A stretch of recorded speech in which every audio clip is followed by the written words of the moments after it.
In a 3, in a 2, and a 1. Here we go. So, hello everyone. Welcome to episode 3 of Actors Unscripted. And today, I have the lovely Michael Maloney with me. Hello. He is an absolutely lovely actor and an amazing person. Right? I'm going to list some of the great achievements he's already pulled off. And let me say, this guy has done an amazing variety of work from film, TV, podcast series, shorts, and video games, which I'm very excited to get into, Oh, Michael. yes. Okay. Okay. Very excited. So I'll list a couple of them off here. So you've been in The Crown. I You have presented Edward Heath, if I'm as a correct. Prime Minister in 1973. Yes. There we are. You've also been in the Lovecraft Investigations, which was a podcast series that you did. Released on Monday, I think. This Is Monday. it? Oh, is it The really? new This series month? released this Monday. Yeah. You didn't Nice. even know, and he's plugging me. Isn't that fantastic? There you go. And you were also in Belfast, directed by Kenneth Branagh, if I'm correct. That's right. Yes. Yes. Yes. And this next one, which I'm very, I'm going to nerd out about this one. I'm quite excited that I was shocked that you were even in it, to be honest. Thanks. You played Avalach in The Witcher 3. I I did. mean, I missed that guy. Yeah. Yeah. Yeah. Yeah. that Yeah. Very good. Yeah, yeah. No, and there you go. The gaming part of the industry for me purely came up by chance. Eventually, today you're hearing me with a cold, but I've got a good voice, and that's by having done acting on stage now for over 40 years, 46 wow. years. And your voice gets stronger and stronger, and then you can do voiceovers really, really effectively. Tend to get government information films and things like that, but also I can play lots of characters on gamers, but of course they're looking for people of all ages. And the more flexible your voice can be, and the greater the age range you can do, and the greater amount of accents or regional voices you can do, perfect. Yeah, yeah. But it's Yes. everyone. They're always looking for people. It's very good. Yeah. Mm. Another one to list off is also Final Fantasy. You know, if you're into the games and stuff like myself, I was surprised that you played a character called Varys for a couple of the games.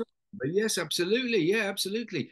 Well, when I started as an actor, I started in the West End almost, to cut a long story short, and there were no home gaming consoles or Yeah. nothing like that. And I used to spend most of my money in the games arcades just off Leicester Square. And then someone announced in the papers that pretty soon you'll be able to get your own gaming box in your own room. And I thought, I will never leave where I live if I get a game box. So I've never bought one because I'm such an addictive personality. So, but every now and again, I'll go past a little games arcade, have a quick. Yeah. That's it. I have to leave it That's at. really I nice. really That's really enjoy nice. the games. Yeah, yeah, yeah. And another one, just to come off, this is a short film that you did. I think it's called Care, which won many awards at film festivals. That That's I just recently. Yes, absolutely, yeah. absolutely. And that was directed by this is directed by a man called Joe Milsom. Fantastic, and it stars a young man who was the carer of me, who was an old guy, Mhm. and his name was Michael Begley, the carer. It did go on to win a lot of awards, and that was funded by Kickstarter. So that's Oh, another thing you can get into. Literally, nice. you get a little bit of a following. People recognize you for one thing. You just have to do one thing, and people were very, very generous and give a little bit of money and raise the money to make that Mm. 15-minute film. It's good. Wow, Worth that's looking. impressive. But Yeah, yeah. yes, that's everyone. That is basically a very short list of an extensive credits. I mean, seriously, Michael here has Yeah. just tons as I was scrolling through. It's amazing. So yeah, Okay. welcome to the podcast. Thank you very much. Thank you for having me on the show. Fantastic. I'm very happy that you're here. I'm very happy, and yeah, I have I have a real question before we start A really getting real into one. the main ones. Yeah, a real one, as Okay. if the other ones weren't. Yeah, no, no, complete fake. Oh, I like the fake ones. But anyway, carry on. Go ahead. This it's to do with The Witcher, right? Because Yeah. I'm just going to nerd out for a couple of 2 minutes. Yes. How was that experience, like filming, not filming, but recording Recording. for the character of Avalak? If you see a lot of the time, it's very abstract. It's an isolated experience. I would go into, you can see the room I'm in at the moment. It not so big. I would go into a room that in that equivalent size, put on a pair of headphones and stand at a microphone stand, because standing is different to sitting. The acoustic is very, very different. The voice works differently. And I would sometimes not see any of the graphics, and none of the animation, that just be given a series of cues on a piece of paper, and then you just post them in, they record them, and then they'll put them in later wherever they want to. So in a way, I was very happy to be part of it. But when you're an actor in that situation, you have to use your imagination, and you put the lines in. So I'm none the wiser. And in fact, by chance, I live in Essex, and I was walking through Epping Forest, and there in the forest was The Witcher being made. And they'd made a medieval village in the forest, and that's the closest I've really actually got to The Witcher. Wow. I mean, that is incredible. That's just so cool. And I'd suppose, like, with that experience as well, in terms of having, like, doing a voiceover for a character in a game, you have a bit more creative freedom, would you say? Because it's all to do with the voice, or Yes, it is. It is. By the time you get there, they've decided that whatever it is you were doing in the audition is exactly what they want. They might ask you to be a bit more urgent, a bit more aggressive, or calmer. But on the whole, they know what they want, and they expect what they've heard already to be the performance, and that's okay. I mean, you know, they've got a specific vision, and they know more about the project than you do. A lot of the time, people come to projects with their idea of how it's going to go, but the people you're working for a lot of the time have spent up to 10 years trying to get this project off the ground, and they're looking for something specific. Other people welcome the new contribution. So you just have to play it by ear, have something prepared, have something to offer, but also be very flexible enough to hear what they require. And you can be of greater service that way. nice. Wow, that's really good. That's really good information. Thank you. Yeah, yeah. And I guess, with the rise of, actors being present in video games, and from a video game lover myself, I do see for actors a very, like, great route to actually head into the industry by, because everything is developing rapidly on that side with mocap and capturing, Absolutely. No, you're absolutely right. And in fact, I've actually had 3 opportunities to do mocap, and I've somehow not been able to do either of them. I'm looking forward to being covered in lights in a nice blue suit at some point. But for instance, on my little X feed, or Twitter feed as it used to be known, there's a voiceover actor called Ben Starr, who I used to work with as an actor. Now he is the voice of someone extraordinary, and I can't remember which exactly. And he has really rebuilt his career. He was a very significant stage actor, I thought, and I thought he'd also look good in film and television. But it wasn't quite moving for him as far as I could see. But then he got one voiceover in the gaming industry. And then he got a significant voice in a game. And now he markets himself down that route, through that route. And he's doing really, really well. And of course, he's got hundreds of thousands of followers. Ben Starr, look him up. Ben Starr. Let me write that name down. Starr. Not satisfied with one R. Awesome. 2 R's. Wow, yeah, for sure. I definitely do believe that will come into effect very soon, very soon. Now, my next question to you, Michael, would be, I like to ask all of my guests this question, and it might be a very, I'm very involved, but why do you want to do acting? What is the why to the reason why you want to do this art No, form? it was a childhood thing, and it's never really left me. You know what I mean? It was the one thing I did well at school.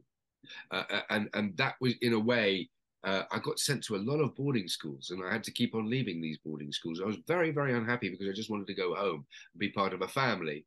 And the one thing that I did well was acting.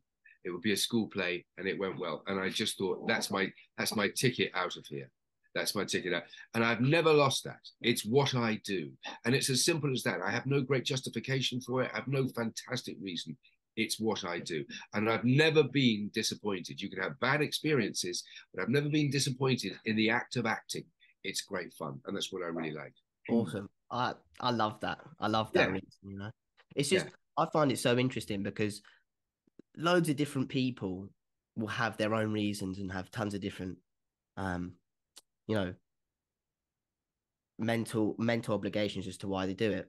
But like yourself, it's literally just something you want to do because it's what you've always loved. That's great. I love that. We're a big enough community. We're a big enough economy to accommodate that. You know what I mean? It doesn't grow vegetables. It doesn't make sure the trains run on time. It doesn't make sure the roads are safe and like that.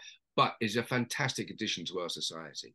And I think you can make people happy or take their minds off things and do just generally a good job for them and for yourself. That's a good thing. That is an amazing thing. Yeah, exactly. telling stories to make people just sort Exactly. of, Exactly. And this is how we've developed. You know what I mean? We've always yeah, told stories and we've always turned to someone who tells stories best in the group. Go yeah. on, you tell it, go on. Or that, you know, and now this is just the logical extension of that in our population of 63 million people. Wow. Yeah, I Yeah. haven't actually thought about it like that. Good, Yeah. yeah, yeah, we provide. It's a talent. It's a proper talent. Yeah, Yeah. that's amazing. Mm. Well, yeah. Well, here's my next question for you, Michael. Yes.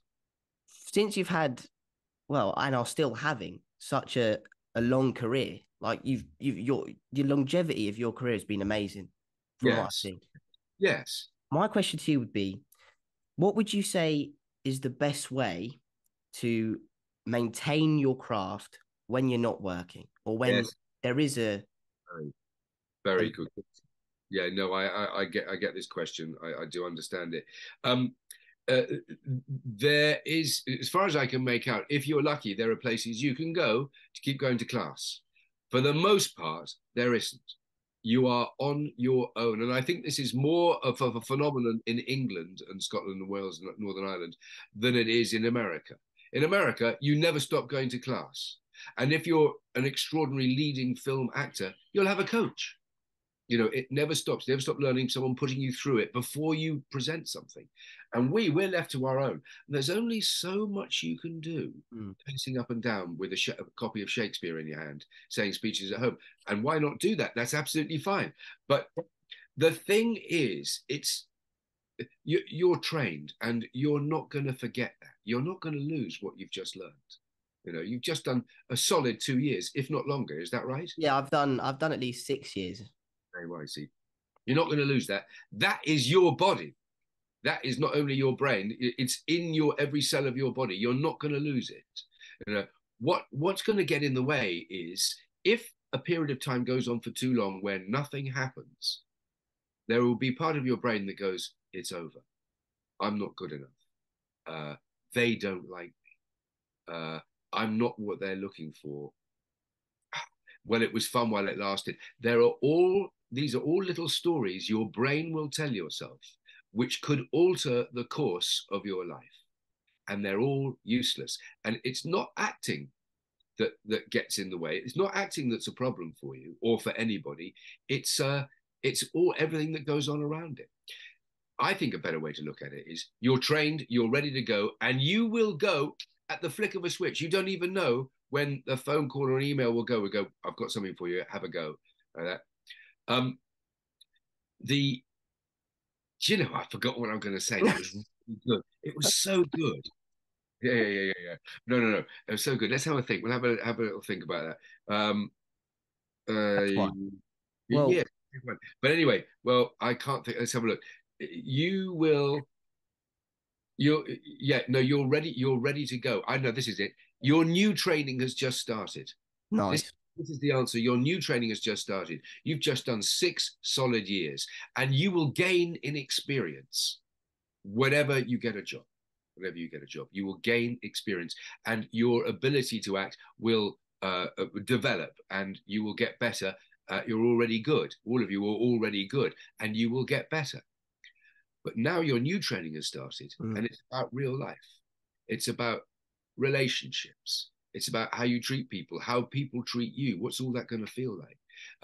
You may get into family life. Who knows? You know, you will have different responsibilities. You're going to have to earn a living so that you can support yourself and live on your own or in the company of friends or what have you. This is the new training. You've already got A levels in that. Now you're going to get A levels Mm.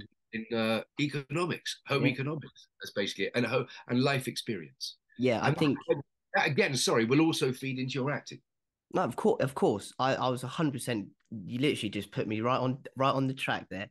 Yeah, I was just about to say, I feel like a lot of people my age or maybe younger and a bit older, we do tend to, if we're very career driven and focused, we do tend to focus a lot on that and end up prioritizing very heavily on trying so hard to get to that one job, or I want to get to the top already, or I want to, do all of this, which is great. It's good that you have the vision. But I would say that, again, like you said, this is a new part of our training where it's actually about living your life. And I have a little saying that, you know, how can I tell, how can I go into someone else's shoes when I don't even have my own stories? Or if I don't have my own experiences, how am I supposed to be someone else when I don't know who I am, you know? Yeah, but I mean, look at some of the shows that are available to you to act in at your age already. Uh, uh, uh, Sex education, uh, Heartstoppers. You Yeah. know, they're a they're a new demographic of very interesting drama, very powerful drama is coming through. Going through, and you would be required to play someone who's just left school, or someone perhaps at school still. Mm. You know what I mean? You can play younger. You can play 2 to 3 years younger than how you look. Most Yeah. people can, Yeah. you know, if not more. So it's already coming to you, and you will attract opportunities that reflect where you are in the world just now. And if you get given stuff that's out of your experience range, then you're being asked to use your imagination. Mm. And you will be able to use your imagination, and you will be able to get into that position whereby you can effectively act what is required. You know? Yeah. So yes, and that being obsessed with getting there is something that happens in the teens and 20s, especially. You know what I mean? And it has to be there, otherwise you'll give up. Yeah. You know? It's very, very important, and I think it's all looking good for everyone. That's good. That's good. Yeah. I Yeah, think, again, it's maintaining that idea of, not giving up, exactly. keeping going, because the thing is, we're all going to get rejected all the time, like countless times, which Absolutely. is, just how it is. And yes, it sucks, but I feel like at the end of the day, we also have to, find other places where we prioritize our energy and feel good about it. So my next question to you would be, what keeps you fulfilled outside of acting? Mm, it's a very good question. Uh, the answer is I don't know, because for decades I only lived for acting, which is Yeah. what you've been speaking about. Um, so nothing really keeps me fulfilled outside of acting, Right. except of course that I managed to have some good life experiences. I'm in a good relationship. My daughter is doing okay as a student, so I like hearing about her. She's left me the dog, so I have to look after the dog. That's a very big thing. Thanks so. And I'm going for a dog walk after this. And I get to travel. A lot of the time, I've been on jobs, and it takes me abroad. So I have traveling experiences, which I then revisit sometimes. I like reading. I've got a small garden now. I do that sort of stuff. But a lot of the time, these are great things to have, and it's important to have a rounded life. Uh, but sometimes I feel like they're displacement activities for the one thing that matters, which is acting. You know what I mean? But be Yeah. sure and enjoy those little things on the way, and don't believe that they're going to stop you from doing what you actually want to do. A lot of the time, you go, "I can't do that because Mm. I should be concentrating on my acting." No, do that. Just do a little bit. Just keep you exercised, and Yeah, you never get to use that yeah, yeah. I do find that, I have this sort of rhetoric where if I don't put 100% into one thing all the time. all the time, then it won't work. That's Because right. That's right. for because when I have done that, I've seen results. So that's why I'm like, oh, I need to bog down on it. Well, I agree. And I think you're not wrong to think like that. I think you're absolutely right. And there must be concentrated spurts, at least, of energy and concentration to get you to those places. It pushes you just that little bit forward. That's absolutely right. Mm. In a way, don't take your mind off it, off the target or whatever it is you're looking for. Um, don't be, if you're going to do other things, don't be permanently diverted and let your brain say, oh, is this it from now on? Is this what I'm doing from now on? No, Mm. it's not like that.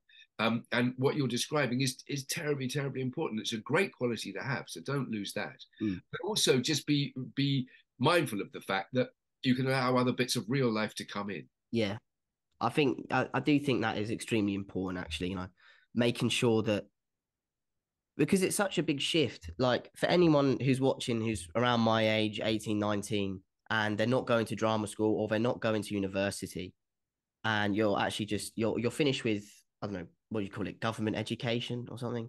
Yes. Um, Yes. it is a huge, huge shift and to really try and settle yourself and find your own gear so you don't lose yourself, or you get bogged down, you start rotting in your bed, all this stuff. I think, yeah, I do think it's really important to just let life in and just dedicate yourself to something while doing the thing that you dream of and that you love of, because Absolutely. you just, I don't know, I feel like, well, for me personally, I would lose myself if I didn't incorporate other aspects into my life, like waking up at 6:30 and going on a bike ride, going gym, and And you do coming. that. Yeah, yeah, yeah. I've been doing that. That's very good, very good. I'll go on for you. It'll drive you nuts. Go camping with people. Go camping. Camping. Yeah, that'll drive you nuts. But it also just go and look for a different experience Mm, every now and again. Just punctuate what you've got, which sounds very disciplined. It's fantastic, mm. but punctuate what you got with something you wouldn't normally do. Yes, Really, a I think. bonkers day trip on the train to the coast. Yeah, a bonkers day trip with the lads. Yes, with whoever you've got, fantastic. Just do something that is not part of your routine, Mm, and that'll just make your brain understand that anything is yeah. possible at some point. Something will break. What is? I'm curious on what your opinion on uh expanding like your comfort zones, like not just as a person, but also as an actor. Like if you get a job that sort of scares you a bit, right? You look at you like, oh Jesus, this is quite challenging. Does that drive you forward, or does that Yes, all? yes, absolutely. And you see, the older you get, the more people decide what you're good at, what you're capable of. So I'll very often be an office person. Do you know what I mean? I'll be an administrator who's got a nasty side to them or a good side to them. That's it. But it would be in a professional service, in a profession somewhere. And it's important to kick against it always and to show how versatile you are. And that's why we're blessed. I mean, we're such a small country. We fit into one state of the United States. Mm, You know? And so we get to do everything. The Americans specialize more in one medium more than we do.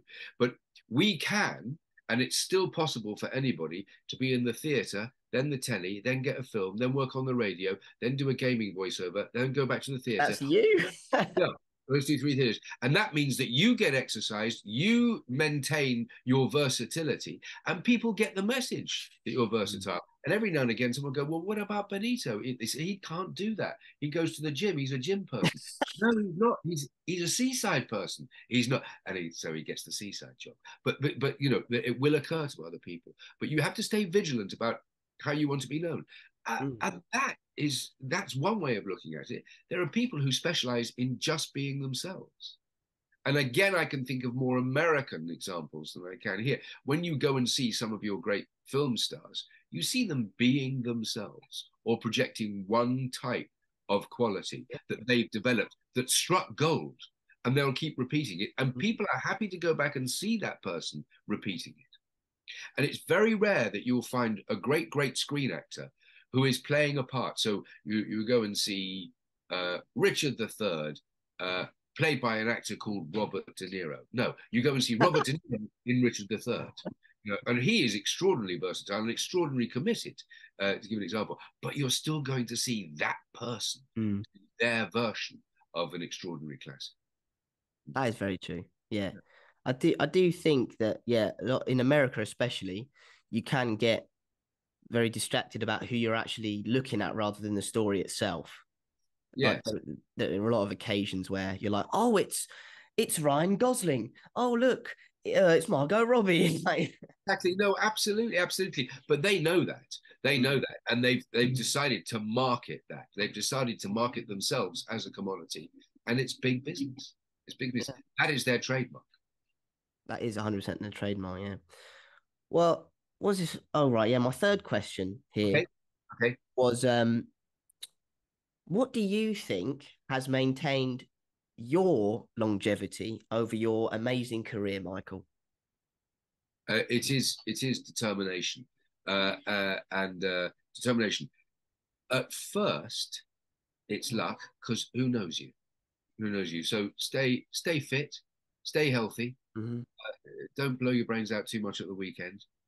because you'll need that ability to connect with people, even if it's only by chance and you can't see it coming. So I think that's important. Mm. After a while, it ceases to become luck. What happens with the luck factor is that you get given opportunities that you didn't see coming, and you have a chance. And you may get more than one of those lucky chances. So don't worry about that if it doesn't go right at first, because you'll learn by it and you'll put yourself back in the marketplace and you'll get lucky again. But after a while, the luck may still continue, but what's really guiding you is what you're doing with the job, what you're doing, how well you've done it, and what are the chances of that leading on to yet something else. And if you put in a good job of work, which is sincere, even if it's a ridiculous comedy, if you're sincere, if you care about it, you will start to attract greater opportunities or more opportunities. And there may be a period of time when nothing happens, but it will be remembered and you'll be referred to. So keep vigilant and keep working at it. And it's determination that gets you through. And as I say, all those thoughts that go, it's all over. Recognize them for what they are. They're just thoughts. And they're inevitably going to come in because your brain is telling yourself, well, why hasn't anything happened today? And why didn't anything happen for the last fortnight? It doesn't look as if it's happened. So you have to go, that's because I am, and then something negative comes in. That's what you've got to acknowledge, that in the silences, in the gaps of time when nothing happens, you will tell yourself things that might put you off. Just acknowledge that that's all they are, bits of consciousness which will go away. Right, yeah. Right, let's say for the viewer who's watching, let's say you book your job. You book your job and it's your first job you ever had. It's pretty big job for you. And you're a key role. What would be the best way to maximize your success when doing, a big job for the first time? You've got the nerves, you're worried about what people think, you're almost too much in your head, right? What would you say is the best way to allow your creative self, let's call it, to just be free and do the thing that you know that you're good at, because you're here? How do you just let that just come out instead of stay inside from the tension? First of all, I'm going to cough. Here's my answer. Okay, great question. Great question. This is something, this picture you've painted is typical of someone who's waiting to start. And just suppose you've already got this job and you still haven't started yet. All these thoughts you're having are the what ifs, yes buts. They're stuff that will dissolve almost immediately you walk through that door.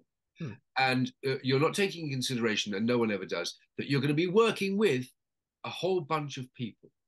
And if you're lucky, and I think most people are lucky most of the time, there'll be a good bunch of people and there'll be a funny bunch of people. And the wheels will be oiled properly and you'll be able to do all those things you think you can't do because you're sitting alone in your room right now and it's not part of the actual experience. But, it's unavoidable to think like that. I've just done one. I've just done a horror movie and I couldn't work out how it was going to be done. And I'm not saying wait until you get there to work out what you're going to do, but other people's contributions and being in the room with other people will provide greater dimensions and you'll be okay. Right. Just do what you can, prepare what you can, and then go and see what everybody else brings to the table. It's a collaborative effect, even if you're going to shine. Don't wish anybody ill, help everybody else. They'll help you. You'll get your time. Brilliant. You'll be all right. How would you deal with, say, you got unlucky and got a bad bunch of people? Well, then I think you have to be very, very diplomatic.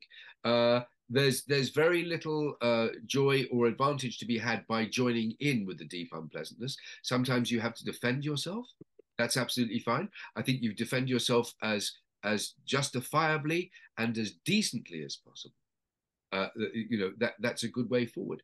You may be required to answer back in kind if someone is sabotaging or being just downright rude like that. Okay, it lets them know that they've crossed the mark and it's not acceptable. Thank you very much. There are those experiences which you cannot avoid, but carry yourself off as decently as possible. Right. And try and think about what the right thing to do in that situation is. Do you really need to go hell for leather and argue with someone? Or do you say, no, this is what I believe in. I'm not crossing that mark very much. Can you still do the part? Can you concentrate on the part? At some point, that job will be over. And it will be a bad memory, but it won't be governing your life. And you've done the right thing, and therefore you will have done a better job than if you got lost in that negativity. It's about not really subscribing to the negativity. And sometimes it's very tempting to do that. That is the atmosphere. You will have experienced that at school anyway, at some point, going Yeah, into of course. yeah, of course. Yeah, that's a really insightful take. Yeah, I think a great fear for a lot of new coming actors who are either coming on set or come to stage, whatever medium. I think there is a fear that maybe if there is someone who is a little bit snarky or a bit pushy, that they can't just state their own boundaries because it's like a fear of maybe losing the job or. You're absolutely right, absolutely right. And of course, what comes out of that is on-set bullying. Uh, and it's very, very difficult. Well, that's a very good point. Now, I think my union equity, there's a special number you can ring and just say, look, this is what's going on. And then they can get in charge. They can get in contact, excuse me, with the production company just to say, can I just say, there are a couple of younger members of the company here who are suffering at the hands of more experienced members. Could you do something about it? And that way, you're not implicated. The people that are being told to dial it down will not come looking for you as being the inverted commas, the culprit of the thing. You're absolutely well within your bounds to look after yourself and to not accept that this is acceptable behavior. It is unacceptable behavior. Sometimes people don't know they're doing it. And once they're made aware that they're being rude or bullying, they are so embarrassed and apologize profusely. So you have to factor that in. On the whole, I've noticed that, and it rarely happens. That's the other thing I must stress. This rarely happens. But if there has been a bad pocket of something, they're not aware that they're being rude. They're usually scared out of their wits. They don't know what they're going to be able to do with this part. They don't know if if it's going to be okay. And this is how it comes out. That's no consolation to you if you're on the receiving end of it. But if you can look for signs of that, it helps you understand what's going on. Yeah, I think yes. Sorry, I think it's very. I guess you have to be very mature in these circumstances because some people they are like that and they don't realize that because perhaps they're going through something that's detrimental or they've been through something that's caused them to act in this way. So yeah, I think it's really great advice to not bite the bullet and not to attack and also instigate more of that negative energy, like you said. So yeah, that's really great advice. I appreciate it. But if someone hits the mark, if someone really gets to you, that's going to have an effect on you, and you're going to be upset in some way. Yeah, so for sure. You get upset in the workplace, and exactly, is that advantageous? Does it mean that everybody understands that this is not good and it must stop, or does it throw fuel onto the fire and cause a greater blaze? It's very difficult to assess. A lot of the time, I view things in sporting terms. So for instance, like after I've done the show about 10 times, and you go, we ought to be finishing now, but you've got another 15 weeks to go. I start looking at it like a five-a-side football match, or a long game. Come on, then, let's go. When's kickoff? 7:30. Come on, let's crack on. And that way, you keep it sort of healthy. It's basically playing a game. You're going to play a game, and that stops things being stale and people being resentful. It's just mucking about. That is really good. I'm going to write that down. It's quite good. There was another thing that we used to do, but I can't remember what it is. But yeah, seeing things in sporting terms. Yeah. The other thing is, look, if someone's going to be rude or controlling in some way on a set or on stage, it's like having a sporting foul committed against you. Yeah. It's like do you pick yourself up off the grass and punch them in the face, or just walk away? If you walk away, you live to play the full game. 2 yellow cards and you miss the next 2 matches, 1 red card, and it's the same. It's very, very difficult, but it's a big ask if people are infringing upon you. True. The development of patience and the ability to see the long game, which is you're going to be in it for the rest of your life if you want to be, means Yeah. that building up a reputation of being combative, argumentative, and snarky, as you have pointed out, is going to shorten your career considerably, unless you're extraordinary box office, in which case you'll have a good 10 years.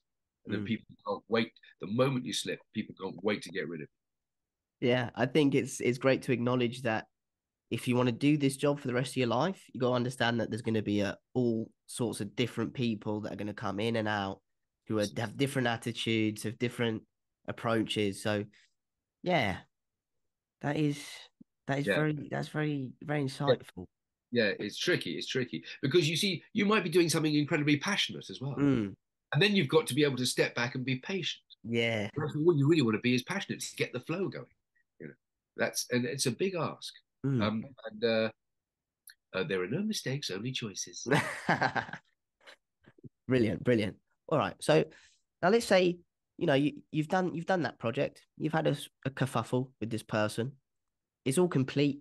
It's sent out into the wide world. Absolutely. But it doesn't do so well. Oh yeah. It's not received as you thought it would. What would be, your best advice to dealing with this type of stuff? Like, especially again with having a newcomer come in, they've done their job, and then it's absolute dog. It's exactly the same as the auditioning process. You go up for 6 jobs in 6 months, and you don't hear for the first 5, and you keep going. You keep going, and you get the 6th, and off you go. I worked it out. I'm working across all the media that I do. So it's radio, television, voiceover, film, and theatre. That I would say 1 out of every 9 projects is successful. So if you love it, you'll keep doing it for the sake of it. And if you get benefits and rewards for that, fantastic. And you're in it for benefits and rewards as well. That's an acceptable part of human nature, and you'll get it. But there is not one person, unless they've got a tremendous PR marketing team, there's not one person that's consistently successful in every project that they do. It's an illusion. It's an illusion. And even if you're fantastic this year, and you deliver the same sort of exciting projects next year with the same team and the same people, the public suddenly decide, no, that we did that last year. We've had enough now. We're looking for something else. Oh, they're great, and they go off somewhere else. So you just have to have faith in yourself. You're going to hit highs, you're going to hit lows, but you're going to keep going. Yeah. And ultimately, very rarely will people ever remember the bits that didn't go well, but they'll remember your highlights, and you'll learn from every single experience, and you might even have fun from every single experience. Yeah, I think 100%. I think, having that mindset of being like, right, okay, this might have not done well, but I'm not going to indulge on all of the negativity towards it because I've done it. I can't do anything with it now. So let's keep going. Exactly. You hand it over. You hand it over. And with that, you have to have faith in other people's process. And they're in charge. They're in charge of how it's marketed, who buys it, who watches it, how they get people to watch it. And you'll be required to help out on all those things in some way, publicity wise. Yeah. Just doing a good job, But ultimately, your contribution, you do it as best as you possibly can. And this should be the same for absolutely everybody in all walks of life on the projects you're working on. Do the best you possibly can and hand it over to the person that coordinates all these people's efforts. The best thing you can do if you want to be an actor is just to do your part really well. That's all it is. It's as simple as that. Just do your part really well.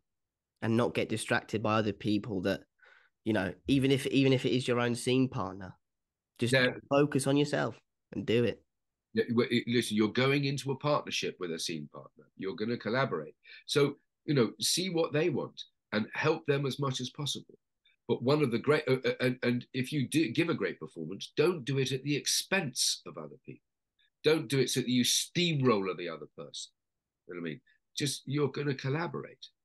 But the best thing to make people look good in a scene is if you make your contribution truthful and proper and good, and they'll be doing the same. And somewhere along the line, you'll find that the combination of the pair of you is greater than one individual effort. You do very well. Wow. Yeah. Really good. Well, thank you very much, Michael. All right, then, it has been an absolute pleasure. I'm very grateful that you came onto this podcast of mine, and I can't say what an honor it is. I really appreciate it. Thank you very much. And I wish I could meet everybody, but I hope you all do very, very well, because you will. You put your mind to it, and you will. You will. We'll get there. It's all around, mate. Figure it out. 100%. Very good. Yeah. So do well and enjoy yourself. Make sure you enjoy yourself on the way. 100%. Thank you very much, guys, for watching. I hope you have a lovely evening. I hope this has been very informative. And yeah, we'll catch you later.